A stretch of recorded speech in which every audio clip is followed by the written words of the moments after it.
Section 4.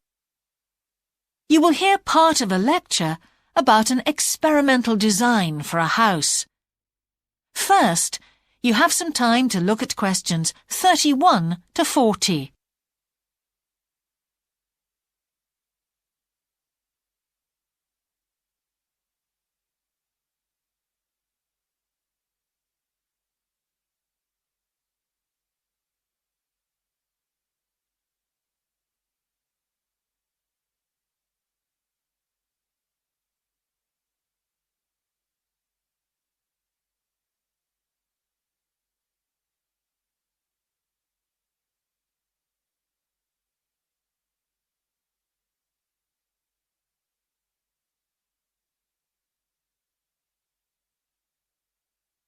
Now listen carefully and answer questions 31 to 40.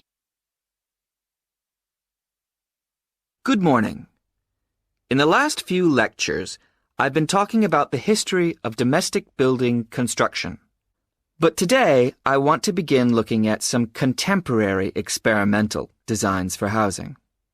So, I'm going to start with a house which is constructed more or less under the ground.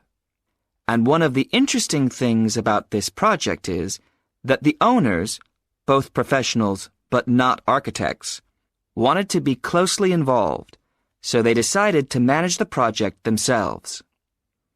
Their chief aim was to create somewhere that was as environmentally friendly as possible. But at the same time, they wanted to live somewhere peaceful.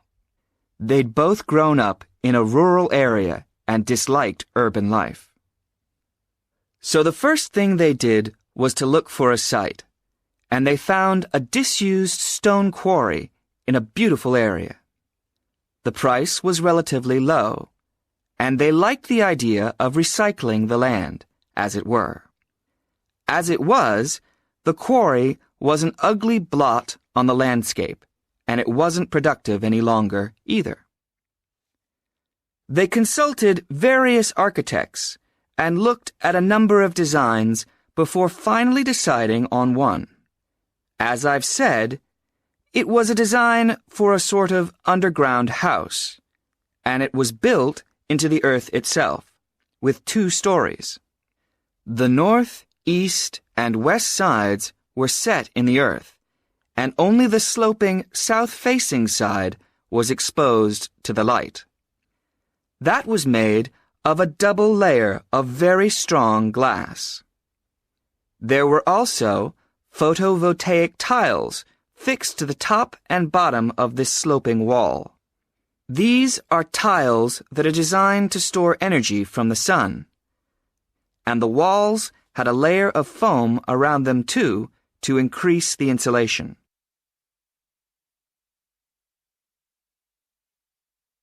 Now, what is of interest to us about this project is the features which make the building energy efficient. Sunlight floods in through the glass wall, and to maximize it, there are lots of mirrors and windows inside the house. That helps to spread the light around. So that's the first thing. Light is utilized as fully as possible. In addition, the special tiles on the outside convert energy from the sun and generate some of the house's electricity.